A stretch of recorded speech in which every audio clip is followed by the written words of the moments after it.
Hello everyone, welcome to bond breakers chemistry. आज हम फिर से एक दफ़ा डिस्कस करने जा रहे हैं अपना एमडी कैट 2025 का चैप्टर नंबर 1, जो कि है फंडामेंटल कॉन्सेप्ट्स ऑफ केमिस्ट्री। हमने लेक्चर 1 में डिस्कस किया prerequisites for the to understand the SLO number 1 of chapter number 1। तो आज उसी सिलसिले की एक कड़ी है जिसमें हम मोल रेशोज और आगे के टॉपिक्स को डिस्कस करने की कोशिश करेंगे। मेरा एक ही गोल है कि आपको एक 360 व्यू मिले, आपको एक 360 व्यू अंडरस्टैंडिंग मिले ऑफ केमिस्ट्री कॉन्सेप्ट, ताकि आप जब भी MCQ सॉल्व करने के लिए बैठे तो क्विकली और एक सिस्टमाइज्ड तरीके से आप इन MCQs को सॉल्व कर सकें। अब हम देख लेते हैं सिलेबस। तो सिलेबस में हमारे पास LO नंबर 1 जो है, SLO नंबर 1 जो है वो ये है मोल रेशोज के बारे में और कन्वर्जन फैक्टर्स के बारे में। मैंने आपको पिछली वीडियो में कहा था कि इन कॉन्सेप्ट्स को समझने के लिए आपको प्री रेक्विजिट कॉन्सेप्ट्स समझने पड़ेंगे। तो उनके बारे में हमने पिछले लेक्चर में बात की थी और उनसे जुड़े 100% जितने टाइप के क्वेश्चंस एग्जाम में टेस्ट हो चुके हैं या हो सकते हैं वो हमने डिस्कस किए हैं। तो जिसने वो वीडियो नहीं देखी वो जाके इसके बाद या इससे पहले भी वो वीडियो देख सकता है। अब आज हम बात करेंगे मोल रेशियोज, कन्वर्जन फैक्टर्स और स्टोइकियोमेट्रिक कैलकुलेशंस के बारे में। तो स्टे ट्यून्ड, पूरा लेक्चर देखना है और आराम से बात को सुनना है और समझना है। तो पहला टॉपिक जो हम यहाँ पर पढ़ते हैं वो है एवरेज एटॉमिक मास। मैं अभी मोल रेशियोज की बात कर रहा था। तो ये टॉपिक एक ऐसा टॉपिक है जिसमें से एक क्वेश्चन आपके हर एंट्री टेस्ट में लाजमी आता है। जितने भी आप एग्जाम्स उठा के देखें, इससे एक क्वेश्चन जरूर आता है।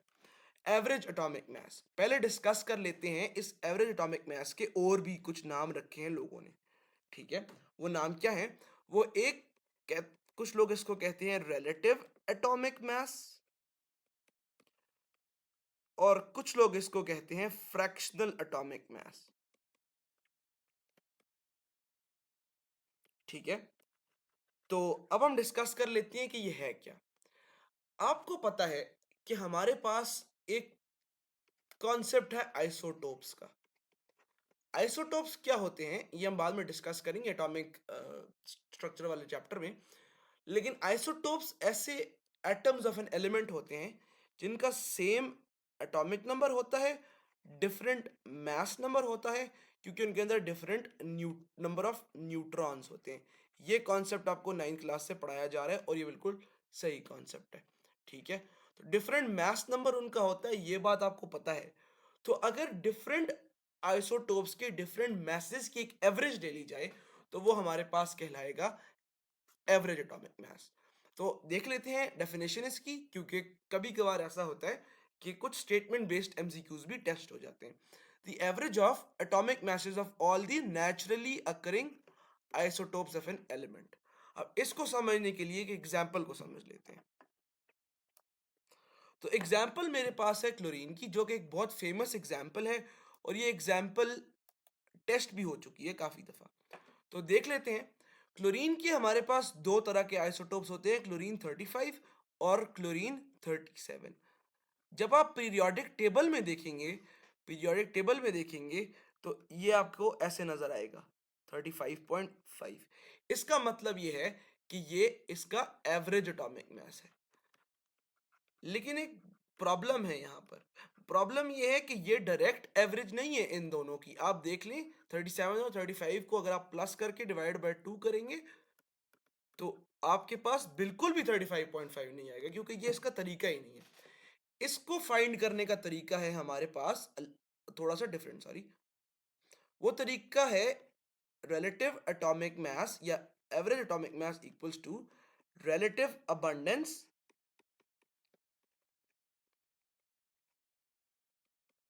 ठीक है, मल्टीप्लाई बाय मोलर मास, पहले का molar mass added to relative abundance multiply by molar mass, दूसरे का डिवाइड बाय 100। ठीक है, ये फॉर्मूला है बेसिकली, इसको मैं अलग भी कर देता हूं, ये फॉर्मूला है।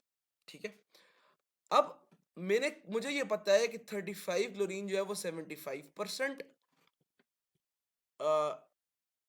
75% अबंडेंट है और ये 37% अबंडेंट है। 37 जो है वो 25% अबंडेंट है। ठीक है, तो अब इसमें ये मैं ऐड करता हूँ 75 into 35 plus 37 into 25 divide by 100, तो क्या वैल्यू आती है? अगर ये मैं आपको कोई और क्लोरीन के अलावा दे दूं और आपको पता ना हो कि ये वैल्यू आती है, तो क्या आप इतने मुश्किल मेथड से इसका आंसर निकाल सकते हैं? क्या आपके पास इतना टाइम है कि आप इन दो वैल्यूज को मल्टीप्लाई करें, फिर इनको ऐड करें और फिर 100 से डिवाइड करें? तो द आंसर इज नो। तो क्या आपको ये करने की जरूरत है? The answer is no.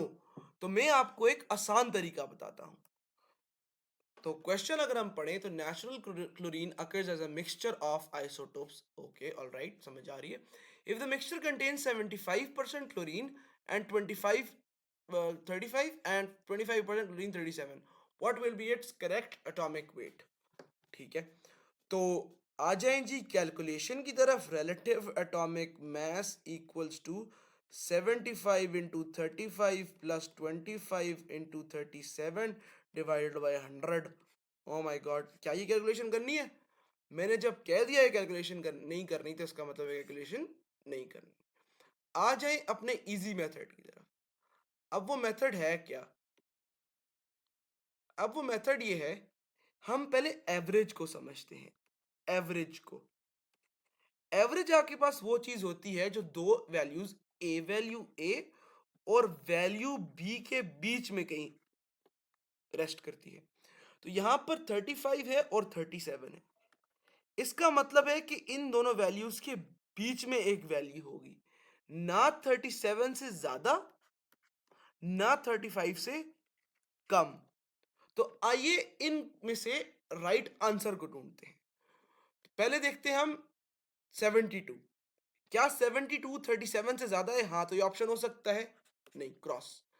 70, 70 जो है वो 37 से ज्यादा है? द आंसर इज यस, तो ये ऑप्शन इज नो। क्या 34 37 से ज्यादा है? नहीं। लेकिन क्या ये 35 से कम है? हाँ, तो ये क्वेश्चन क्रॉस। अब बात करते हैं 35.5 की। तो क्या ये 35 से ज्यादा है? हाँ। क्या ये 37 से कम है? हाँ।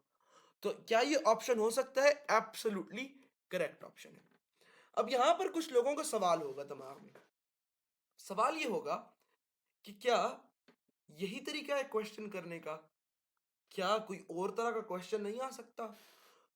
एक बात को हमें अंडरस्टैंड करना पड़ेगा अगर you want to ace entrance exams, कि कोई कोई भी एंट्रेंस एग्जाम हो, चाहे केएमयू हो, चाहे यूएचएस हो, चाहे डाउ हो या सीबा हो, या आपके पास जेबएमयू हो, वो कभी भी आपकी कैलकुलेशंस को टेस्ट नहीं कर सकता, क्योंकि उनके पास टेस्ट करने का मैंडेट नहीं। जब भी उन्होंने आपको कैलकुलेशन देनी होगी तो वो आपको होल नंबर कैलकुलेशंस देंगे। अगर वो आपको मुश्किल लग रही है कैलकुलेशन, तो इट डजंट मीन कि ये आपको मुश्किल क्वेश्चन आ गया है। इस चीज का मतलब है कि आपका क्वेश्चन करने का तरीका गलत है, आपको अपना तरीका चेंज करना पड़ेगा। ठीक है, तो आगे चलते हैं। तो आ जाइए टॉपिक पर। टॉपिक क्या है? मोल रेशोज। ये आपको मैं पिछले लेक्चर में स्टोइकियोमेट्री के इंट्रोडक्शन में मोल रेशोज के हवाले से एक्सप्लेन कर चुका हूं, लेकिन आज उस सारी एक्सप्लेनेशन को एक नाम दे देते हैं जो कि है मोल रेशोज। ठीक है, मोल और रेशोज, मेरा अक्सर ये कहना होता है, आप आगे भी सुनेंगे, कि केमिस्ट्री में जो हेडिंग होती है अगर इंसान उसको समझ जाए तो 25% ऑफ द टॉपिक आप उसी वक्त समझ जाते हैं। कैसे? रेशो होगी किसी चीज की, किस चीज की रेशो होगी? मोल की। रिएक्शन में दो चीजें होती हैं, प्रोडक्ट्स और रिएक्टेंट्स। रिएक्टेंट्स एंड प्रोडक्ट्स के मोल की रेशोज है। ठीक है, चले जिसको समझ नहीं आई डेफिनेशन से कर लेते हैं। Ratio of number of moles of reactants taking part and number of moles of products formed. कोई मुझे कहे, कोई मुझे बताए इसका मतलब, बहुत सिंपल है। एग्जाम्पल ले, N2 plus 3H2 gives 2NH3। ये इस प्रोसेस का क्या नाम है? ये प्रोसेस बहुत इंपॉर्टेंट है, ये हम इक्विलिब्रियम के चैप्टर में इंशाल्लाह डिस्कस भी करेंगे। और इस प्रोसेस का नाम है हिबर्स प्रोसेस, अगर किसी को नहीं पता था तो। ठीक है, ये आपके किस लिए यूज होती है? अमोनिया बनाने के लिए। ये भी मैं मेंशन कर दूं ताकि आपकी सबकॉन्शियस लेवल पे आपको ये बात याद रहे। अब मोल रेशो बेसिकली बहुत सिंपल चीज है और इसमें कुछ भी परेशान होने की बात नहीं है। लेफ्ट हैंड साइड पे आप देखेंगे तो आपको नजर आएंगे रिएक्टेंट्स, राइट हैंड साइड पे आप देखेंगे तो आपको नजर आएंगे प्रोडक्ट्स। अब इनकी रेशियोज निकालनी है। कैसे? अगर मैं 1 मोल नाइट्रोजन लेता हूं, ये बैलेंस्ड केमिकल इक्वेशन है। पहली चीज ये 3 × 2 6, 2 × 3 6 हाइड्रोजन और दो नाइट्रोजन। अगर मैं 1 मोल नाइट्रोजन का लूं तो मेरे पास 2 मोल अमोनिया के बनते हैं। सिमिलरली अगर मैं 3 मोल हाइड्रोजन की लूं तो मेरे पास 2 मोल अमोनिया के बनते हैं। ये टोटल, ये जो कॉन्सेप्ट अभी आपको मैंने एक्सप्लेन किया है, ये है मोल रेशियोज, कुछ भी नहीं है। और हाँ, अब जब भी हम इन कैलकुलेशंस को, इन स्टोइकियोमेट्रिक रेशियोज को या मोल रेशियोज को मॉडिफाई करते हैं या इसमें कुछ ऑल्टरनेशंस लेके आते हैं, तो वो हमारे पास बन जाती हैं स्टोइकियोमेट्रिक कैलकुलेशंस। ठीक है, कैसी मॉडिफिकेशंस, ये मैंने पिछली बार भी एक्सप्लेन किया था, मैं एक दफा फिर एक्सप्लेन कर देता हूं कि अगर मुझसे कोई पूछे 1 मोल नाइट्रोजन का 2 मोल अमोनिया के देता है, तो 2 मोल नाइट्रोजन कितने मोल अमोनिया देगा? सवाल है ना, डबल देगा, 4 मोल। सिंपल। अगर मैं कहूं कि मेरे पास 10 मोल अमोनिया बन रहा है, प्रोडक्ट्स में केस दे दिया मैंने ना, 10 मोल दे रहा है, तो ये कितने मोल देगा? तो परेशान नहीं होना, तो आप ऐसा कर लो, अगर आपको कैलकुलेशन मुश्किल लग रही है 1:2 x/10 आ जाएगा। ठीक है, तो ये हो जाएगा 2x = 10, तो x = 5। ठीक है, तो 5 मोल नाइट्रोजन देगा। ये वैसे ही मैंने आपको एक ट्रेलर दे दिया है, कैसे आगे हम बहुत सी बेशुमार स्टोइकियोमेट्रिक रेशियोज करेंगे। एक और टर्म है यहाँ पर कन्वर्जन फैक्टर, जो कि एक सिर्फ सवाल करने का तरीका है, लेकिन फिर भी हम उसको क्योंकि सिलेबस में है तो एज अ टॉपिक डिस्कस कर लेते हैं। तो यहां पर हम डिस्कस कर लेते हैं कि कन्वर्जन फैक्टर क्या होता है। कन्वर्जन फैक्टर एक तरीका है बेसिकली स्टोइकियोमेट्रिक कैलकुलेशंस करने का। अब इसकी आप डेफिनेशन पढ़ेंगे, आप कहेंगे ये कोई बहुत मुश्किल टॉपिक है। आपको जब एक एग्जाम्पल से मैं समझाऊंगा तो आप समझ जाएंगे कि यार ये सिंपल एक तरीका है जो हम ऊपर भी करके आए हैं और अभी भी आगे भी बेतहाशा कैलकुलेशंस करेंगे। तो एक दफा इसको देख लेते हैं, ठीक है, for the sake of revision. कहता है कि the ratio of coefficients in a balanced chemical equation which can be used to interconvert the amount of any two participants. Coefficients पहली चीज आपको समझ आनी चाहिए। बैलेंस्ड केमिकल इक्वेशन, कोफिशिएंट क्या होता है जी? अमोनिया की एग्जांपल ली जाए, अमोनिया की एग्जांपल ही ले लेते हैं, N2 + 3H2 gives 2NH3। तो यहां पर दो रिएक्टेंट्स है, पहला रिएक्टेंट है नाइट्रोजन, दूसरा है हाइड्रोजन। तो ये इनके क्या है? कोफिशिएंट्स है। ठीक है, आगे चलते हैं। In a balanced chemical equation which can be used to interconvert the amount of any two participants, कहने का मकसद ये है कि कन्वर्जन फैक्टर जो है वो मोल्स ऑफ रिएक्टेंट है। अगर रिएक्टेंट के पूछे हुए moles, reactants to be calculated, मैं आपको ये समझाता हूं एग्जांपल से, बहुत ही आसान तरीका है।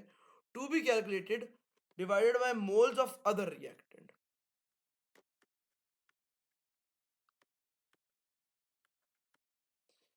कहने का मकसद ये है कहने का मकसद ये है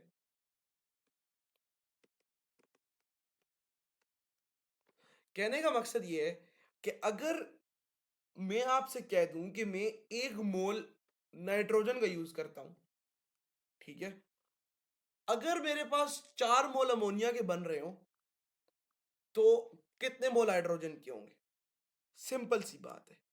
तो कन्वर्जन फैक्टर कैसे निकलेगा कि अगर मेरे पास 1 मोल नाइट्रोजन है और मैं 4 मोल अमोनिया बना रहा हूं, ठीक है, NH3, जस्ट फॉर एक्सप्लेनिंग, इसको ऐसे कर लेते हैं एक्सप्लेनेशन के लिए। तो मेरे पास कितने हाइड्रोजन के मोल होंगे? अगर मैं 3 मोल से 2 मोल बना रहा था तो मैं 4 मोल किससे बनाऊंगा? 6 मोल से। This is all about conversion factors. अगर मैं इसी सब को जो मैंने अभी आपको बोला है इतने मोल से इतने बनाऊंगा, एक्स टर्म करके मोल लिख के दूसरे के और एक फैक्टर बना दूं, उसको प्रॉपर कन्वर्जन फैक्टर बोलेंगे। तो आई वुड रिकमेंड कि जो मेथड मैं इन वीडियोस में करता हूं वो मेथड सबसे शॉर्टेस्ट मेथड है, वो सबसे ज्यादा, हम अपनी स्लैंग में बोलते हैं, थुक वाला मेथड है, क्योंकि वो सबसे आसान मेथड है, हम वो फॉलो करेंगे। अभी आगे मैं आपको बेतहाशा स्टोइकियोमेट्रिक कैलकुलेशंस कराऊंगा और सब में वो यूज करूंगा और दुनिया का आसान तरीन मेथड है वो। अब हम आगे देखते हैं स्टोइकियोमेट्रिक कैलकुलेशंस। तो अभी तक के लेक्चर्स में आपने काफ़ी दफ़ा इस चीज़ का नाम सुना होगा जो कि है स्टोइकियोमेट्रिक कैलकुलेशंस। तो आपको ये पता होगा कि मोल्स ऑफ रिएक्टेंट और मोल्स ऑफ प्रोडक्ट्स के बीच में कोई रिलेशनशिप हमने निकालना है और ये देखना है कि कौन सा रिएक्टेंट कितना प्रोडक्ट बनाता है और कितना प्रोडक्ट बनेगा तो कितना रिएक्टेंट यूज होगा, बस टोटल यही चीज़ आपने दिमाग में रखनी है। इसमें एक दो थ्योरी पॉइंट्स हैं जो कि कभी कभार एग्जाम में आते हैं, तो हम उन थ्योरी पॉइंट्स को अगर डिस्कस कर लें तो ये एक बहुत अच्छी बात होगी। तो वो थ्योरी पॉइंट्स क्या हैं? वो थ्योरी पॉइंट्स पहले ये हैं कि जब भी आप स्टोइकियोमेट्रिक कैलकुलेशन करने लगें तो आपकी इक्वेशन जो होनी चाहिए वो बैलेंस्ड होनी चाहिए। मैं ये बात काफ़ी दफ़ा एक्सप्लेन कर चुका हूँ कि इस चीज़ की बहुत इंपॉर्टेंस है कि बैलेंस्ड केमिकल इक्वेशन हो, क्योंकि फिर वो स्टोइकियोमेट्रिक अमाउंट्स नहीं रहती। दूसरी चीज़ ये होनी चाहिए कि हम कुछ एजम्पशंस को फॉलो करके चलते हैं स्टोइकियोमेट्रिक कैलकुलेशंस में। अब वो एजम्पशंस क्या होती हैं उनके बारे में बात कर लेते हैं। वो एजम्पशंस होती हैं आपके पास 2 से 3, ठीक है, कुछ लोग उसको 3 कंसिडर करते हैं और हम लोग 2 में ही काम चला लेते हैं। तो चलिए देखते हैं। तो पहली एजम्पशन यहाँ पर ये है, कलर चेंज कर लेते हैं। पहली एजम्पशन यहाँ पर ये है कि all the reactants are converted to products। तो कोई भी ऐसा रिएक्शन जिसमें सारे के सारे रिएक्टेंट्स प्रोडक्ट्स में कन्वर्ट हो जाएं तो वो आपके पास होता है इरिवर्सिबल रिएक्शन। तो बस कहने का मकसद ये है कि इरिवर्सिबल रिएक्शन आपका होना चाहिए। मैंने पीछे हेबर्स प्रोसेस की एग्जांपल दी थी, बहुत सी बुक्स में हेबर प्रोसेस की एग्जांपल दी होती है, ठीक है, तो वो रिवर्सिबल रिएक्शन है, लेकिन फिर भी उसकी एग्जांपल लेके चलते हैं क्योंकि वो एक एक वाहिद जिसको कहते हैं हम इंडस्ट्री में होने वाला प्रोसेस है जिसकी मदद से हम लोगों को बात एक्सप्लेन कर सकते हैं, इसलिए हम वो लेते हैं। दूसरी assumption ये है कि आपके पास कोई भी साइड रिएक्शन नहीं होना चाहिए।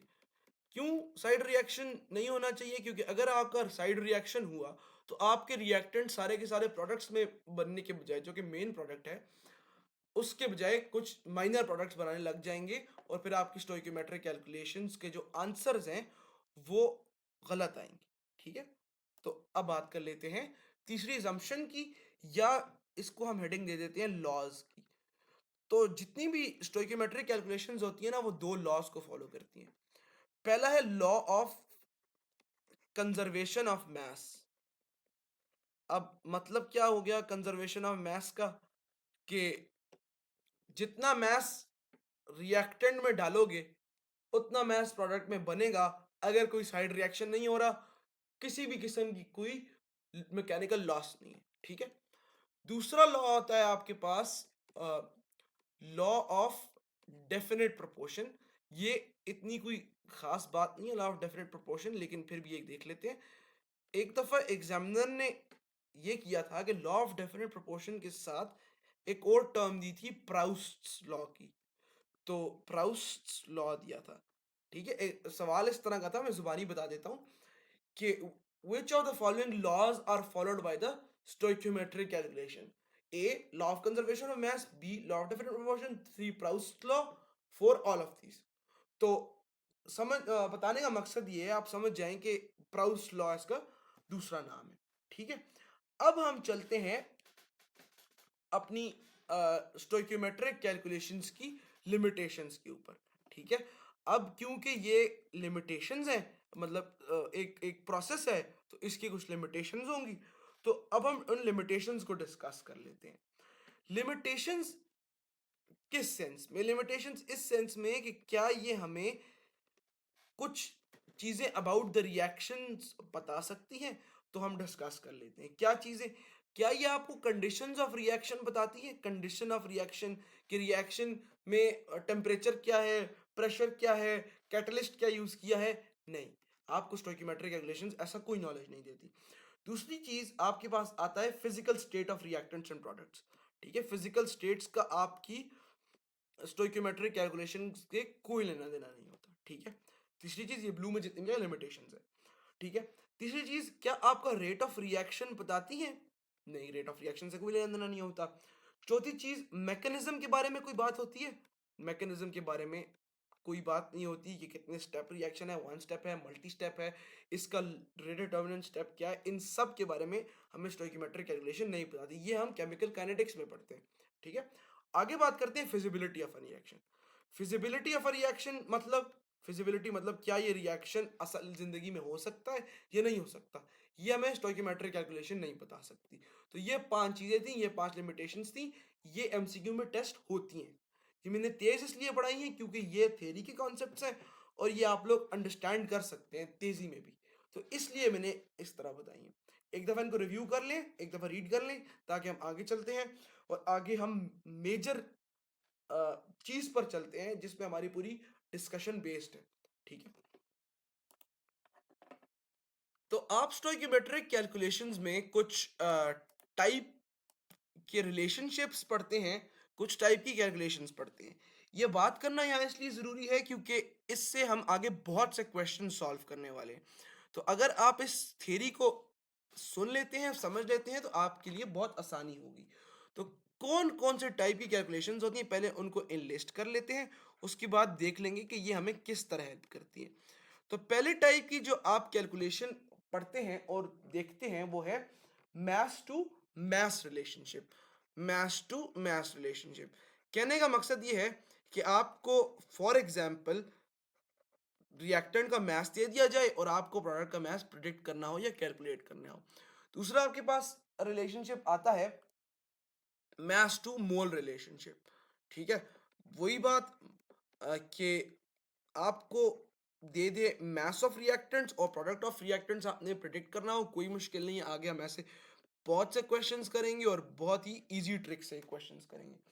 तीसरी चीज आ जाती है मैस टू वॉल्यूम रिलेशनशिप। इसके सबसे ज्यादा क्वेश्चंस टेस्ट होने का चांस होता है क्योंकि इस पर सबसे कम फोकस होता है लोगों का। और चौथी चीज आ जाती है आपके पास मोल टू मोल रिलेशनशिप। ये सबसे ज्यादा इंपॉर्टेंट रिलेशनशिप है क्योंकि ये कॉमन बोथ है, ठीक है। तो अब हम देखते हैं कि ये जो मैंने सारी स्टोरी आपको एक्सप्लेन की है, इस स्टोरी का बेसिकली मकसद क्या है और फायदा क्या है, ठीक है, ये डिस्कस करते हैं। अब आगे देखते हैं। तो अब देखते हैं कि ये जो सारे रिलेशनशिप्स मैंने बताए हैं, ये इनकी रियल वैल्यू क्या होती है या इनको हम कैसे यूज कर सकते हैं। तो एक डायग्राम है, वो अगर हम समझ लें तो बड़ी आसानी हो जाएगी। कर्सर ऑन कर लेते हैं। अच्छा, तो ये आ गया आपके पास मैस। पहले ये समझ लें कि ये रिएक्टेंट्स है, ठीक है, और इस साइड पे हमारे पास प्रोडक्ट्स है। ये वो रोड मैप है जिसके थ्रू आप सारे क्वेश्चन सॉल्व करेंगे। चाहे आपको मैस दिया गया हो, किसका? रिएक्टेंट्स का ऑब्वियसली, या आपको वॉल्यूम दिया गया हो, ठीक है, या फिर आपको पार्टिकल्स दिए गए हों, आपने हमेशा इस सब इंफॉर्मेशन को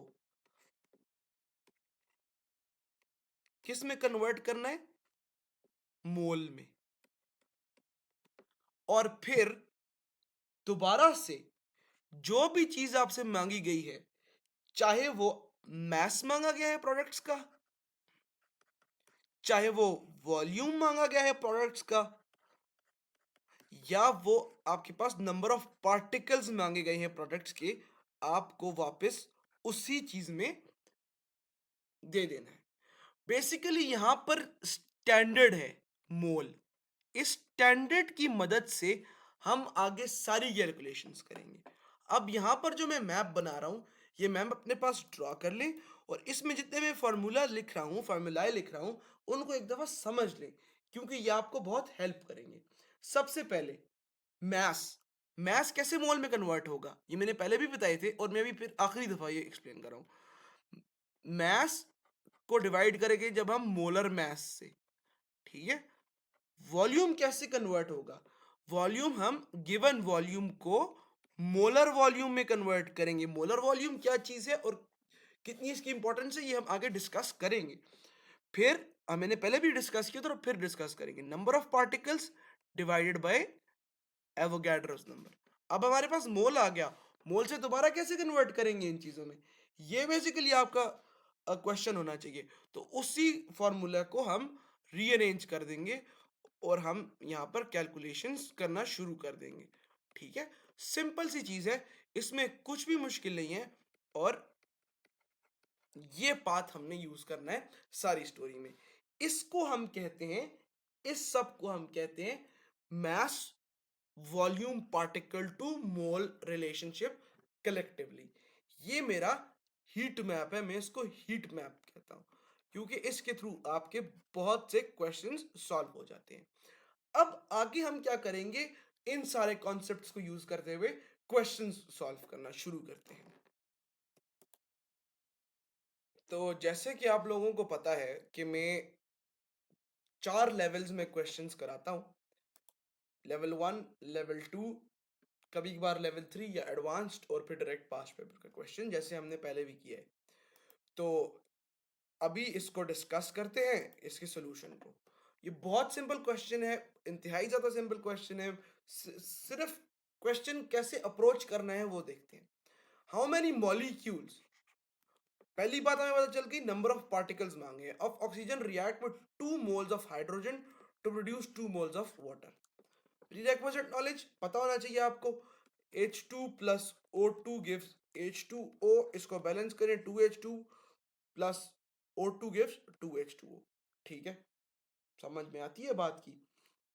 अब वो पूछता है कि अगर मैंने 2 मोल वाटर बनाना है, हमें क्या बात पता है कि 2 मोल वाटर बनाएगा, तो मुझे कितने मॉलिक्यूल्स ऑफ ऑक्सीजन चाहिए होंगे। हमें पता है, इसको डायरेक्ट करने का भी तरीका है, क्योंकि आप लोग की अंडरस्टैंडिंग के लिए करा लेता हूँ।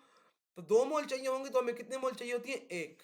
अगर 1 मोल चाहिए होगा इंटू Na, तो कितने पार्टिकल चाहिए होंगे? 6.022 इंटू 10 पावर 23, ठीक है। तो ये एवोगैड्रोस नंबर। अगर आपको मैं पुराने तरीके से, जो कि मेरा तरीका था, जो कि आपको मैंने पिछली उसमें भी बताया था, कि जो मेथड हम यूज करते हैं एंट्रेंस टेस्ट के लिए, वो ये मेथड भी है, लेकिन ये थोड़ा लेंथी हो जाता है। जिन लोगों को इंटरेस्ट है शॉर्टकट्स में, और वो जल्दी जल्दी केमिस्ट्री के पोर्शन से जान छुड़ा के फिजिक्स या बायो पे जाना चाहते हैं, तो वो ये मेथड देख लें, ठीक है। वो मेथड क्या है? वो मेथड है all data all at once, ठीक है। How many molecules, molecules mole चाहिए, react with 2 moles of hydrogen, ठीक है। 2 मोल हाइड्रोजन चाहिए, 2 moles of water, 2 mole water के चाहिए। तो ऑक्सीजन के कितने मोल चाहिए होंगे? रिएक्शन लिखा, पूरा रिएक्शन लिखा, हमें पता चला 1 मोल। 1 mole into Na 6.022 into 10 power 23। इस रिएक्शन में, इस क्वेश्चन में इतनी आपको इंपॉर्टेंस समझ नहीं आएगी इस ऑल डेट ऑल एडवांस की, लेकिन जब हम थोड़ा मुश्किल टॉपिक करेंगे तो आपको समझ आएगी। पिछले लेक्चर में भी अगर आप देखें तो ये एक बहुत सिंपल तरीका है क्वेश्चंस करने का। तो ये भी काइंड ऑफ लेवल 1 का एमसीक्यू ही है, लेकिन मैं इसको लेवल 2 में इसलिए डाल रहा हूँ क्योंकि इसमें डिवीजन का कॉन्सेप्ट आ जाता है और इसमें जो है वो थोड़ा मोल कैलकुलेशन में आ जाता है, तो इसलिए मैं आपको सिर्फ समझाने के लिए इसको लेवल 2 कंसिडर करता हूँ, ठीक है। तो हमारे पास आ जाता है H2 plus O2 gives H2, sorry, H2 plus O2 gives H2O। ये कुछ एरर हो गया था, sorry, gives H2O, 2H2 2O2। Simple बात है। कहता है how many molecules of O2 molecules N चाहिए। N कैसे मिलेगा? N इंटू Na करके मोल चाहिए होंगे सारा कुछ निकालने के लिए। Na तो सबको पता है क्या होता है, पर 23। सिंपल बात है, आ जाओ अपने मेथड से करते हैं। कैसे करेंगे? How many molecules of O2 react with 1 mole of hydrogen. 2 mole of hydrogen के साथ 1 मोल ऑफ हाइड्रोजन रिएक्ट करता है to produce 2 mole of water. तो हमारे पास 2 मोल ऑफ वाटर का जिक्र नहीं है क्वेश्चन में, तो हम इसको काट देते हैं, सिंपल सी बात है। तो 1 मोल के साथ कितना करेगा? आधा। आधा मोल, आधा मोल करेंगे तो ये रहेगा 6.011 इंटू 10⁻23। क्या ऑप्शन है? ऑप्शन है बिल्कुल। इस तरह अपने सिंपल कटिंग से ये सवाल हो जाएगा, इसको बिल्कुल भी कॉम्प्लिकेट करने की जरूरत नहीं है। तो बात करते हैं एडवांस्ड क्वेश्चन की। तो ये थोड़ा एडवांस्ड क्वेश्चन है और इसी टाइप के क्वेश्चंस आपके टेस्ट होंगे आपके एमडी कैट में भी। तो पहली चीज है कि how much mass of aluminium will be used to produce 102 gram of Al2O3 alumina, ठीक है। सबसे पहले आपको प्री रिक्विजिट इसमें आपको रिएक्शन चाहिए, ठीक है। रिएक्शन आपको नहीं पता तो हम बना लेते हैं Al plus O2 Al2O3। Reaction बनाने का तरीका ये, आपने जो दो चीजें यहां बन रही हैं उनको अलग अलग उनकी मॉलिक्यूलर स्टेट में लिखना है और इक्वेशन को बैलेंस कर देना है, ठीक है, जैसे मैंने ये लिख दिया। अच्छा, अब एल्यूमिनियम इधर एक है और इधर दो हैं, बैलेंस करने हैं। शायद मैंने जिक्र किया था फर्स्ट लेक्चर में, और अभी थोड़ा सा मैं फिर एक्सप्लेन कर देता हूँ दोनों साइड्स पे। Left hand side reactants, right hand side products, ठीक है। एल्यूमिनियम इक्वल्स कितना, ऑक्सीजन इक्वल्स कितना, एल्यूमिनियम इक्वल्स कितना और ऑक्सीजन कितना, ठीक है। इग्नोर करते हैं लाइन को। तो यहां पर एक है, यहां पर दो है, यहां पर दो है, यहां पर तीन है, ठीक है। तो पहली चीज, यहां पर कोई भी एलिमेंट बैलेंस नहीं है, ये हमें पता चल गया। इसका मतलब हमने जीरो से काम करना है, कर लेते हैं, कोई इशू नहीं है। अब यहां पर 2 है, यहां पर 3 है। 2 और 3 का एक ही कॉमन मल्टीपल बनता है, वो 6 है। यहां पर 3 से मल्टीप्लाई, यहां पर 3 से मल्टीप्लाई कर देंगे और यहां पर 2 से मल्टीप्लाई कर देंगे, ठीक है। ये तो यहां पर एल्यूमिनियम ऑटोमेटिकली कितने हो गए? 4। ये हो गए 6 और ये हो गए 6, तो यहां पर 4 आ जाएगा। तो ये इक्वेशन कुल मिला के बन गई 4Al plus 3O2 gives 2Al2O3। इतनी बात आपको पहले पता चल गई। ये मैं स्टेप वाइज इसलिए कर रहा हूँ, ये थोड़ा सा मुश्किल है और ये कंफ्यूज करता है लोगों को। मैं यहां पर दोबारा बता देता हूं। अगर इस तरह का कोई क्वेश्चन आ जाए, मैं दोबारा एक्सप्लेन कर रहा हूं वही चीज जिसमें आपको नहीं पता, Al2O3 हो जाएगा ये, जिसमें आपको नहीं पता कि आपके पास इक्वेशन क्या है, ताकि आप बैलेंस्ड केमिकल इक्वेशन क्या है बेसिकली, कि आगे आप स्टोइकियोमेट्रिक कैलकुलेशन कर सकें। उसमें हमने देखना है, उसका जुगाड़ ये है, आपने देखना है कि एक एल्यूमिनियम है और एक ऑक्सीजन है, दो Al, ठीक है, और O होगा तो Al2O3 बनेगा, ये हमें पता है। ऑक्सीजन एटॉमिक फॉर्म में किसी रिएक्शन में आप नहीं देखेंगे नेसेंट ऑक्सीजन यूज हो स्टोइकियोमेट्री में, इतना तो आपको समझ आ ही जाएगा कॉमन सेंस से। तो ये आपके पास Al plus O2 gives Al2O3। अब देखते हैं जो हमने जुगाड़ करके इक्वेशन बनाई है, क्या वो बैलेंस्ड है? तो इसमें दो चीजें, एल्यूमिनियम और ऑक्सीजन, एल्यूमिनियम और ऑक्सीजन। ये मैं दोबारा इसलिए बता रहा हूँ, जिसको समझ नहीं आई थी इस दफा थोड़ा स्लोली बता देता हूँ। Al plus O2 gives Al2O3। Aluminium इधर कितने हैं? एक। ऑक्सीजन कितने हैं? दो। एल्यूमिनियम कितने हैं? दो। ऑक्सीजन कितने हैं? 3। अब देखिए, ऑक्सीजन पहले बैलेंस करते होते हैं, ये तो रूल पढ़ा था हमने 9th क्लास में, मुझे याद है, ठीक है। तो फिर भी देख लेते हैं। ऑक्सीजन 2 और 3 है, तो 2 और 3 का कॉमन मल्टीपल क्या है? 6। इधर भी 6 कर देते हैं, इधर भी 6 कर देते हैं, इसी चीज को इक्वेशन में लिख दो, 3 इधर 2 इधर, तो ये 2 इधर करने से 2Al2O3 करने से यहाँ पर 2 हो जाएगा 4, यहाँ पर हमें 4 मल्टीप्लाई करना पड़ेगा, ये हो जाएगा 4Al + 3O2 गिव्स Al2O3। तो अब बात कर लेते हैं, सारा कुछ डिस्कस कर लिया हमने कि बैलेंस वगैरह का जुगाड़ क्या है, हमें मतलब इक्वेशन नहीं आती तो कैसे जुगाड़ करेंगे, ऐसे KCL का एक सवाल आता होता है, आगे डिस्कस भी करेंगे जो पास पेपर में आ चुका है, ठीक है। Al2O3 की बात होगी। अब इक्वेशन जो हमने बनाई थी 4Al + 3O2 गिव्स 2Al2O3। अब कहता है कि 104 ग्राम ऑफ Al2O3। सबसे पहले तो जी इसका मोलर मास निकालेंगे, 27 × 2 जमा 16 × 3, ठीक है। तो ये तकरीबन आ जाएगा आपके पास 204। कैसे आया 204? 54 + 48 करें कितना आता है?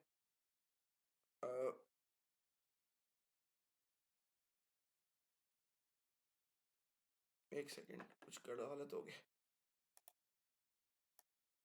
सॉरी ये होता है 102, सॉरी वेरी सॉरी, 1 मोल का आएगा 102, तो इधर आ जाएगा 102, ठीक है। तो ये एक गलती हो गई थी मुझसे, पार्डन मी।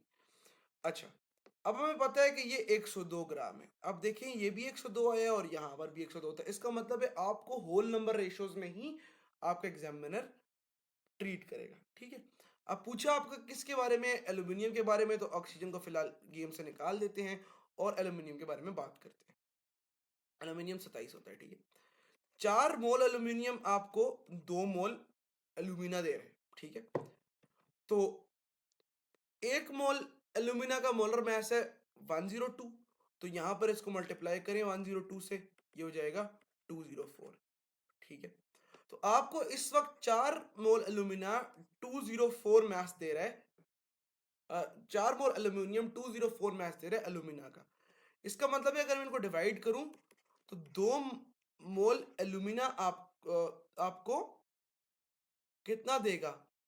आपको देगा 102 ग्राम। अब हम बात करते हैं 2 मोल एल्यूमिनियम का मास कितना होता है। 27 × 2 = 54। 54 आंसर है, हाँ है। अब इतनी झंझट में पढ़ने की जरूरत है नहीं है, ठीक है। कैसे निकालेंगे आगे देखते हैं। तो अपने तरीके पे आते हैं, ठीक है। वो तरीका all data all at once, ठीक है। All data all at once,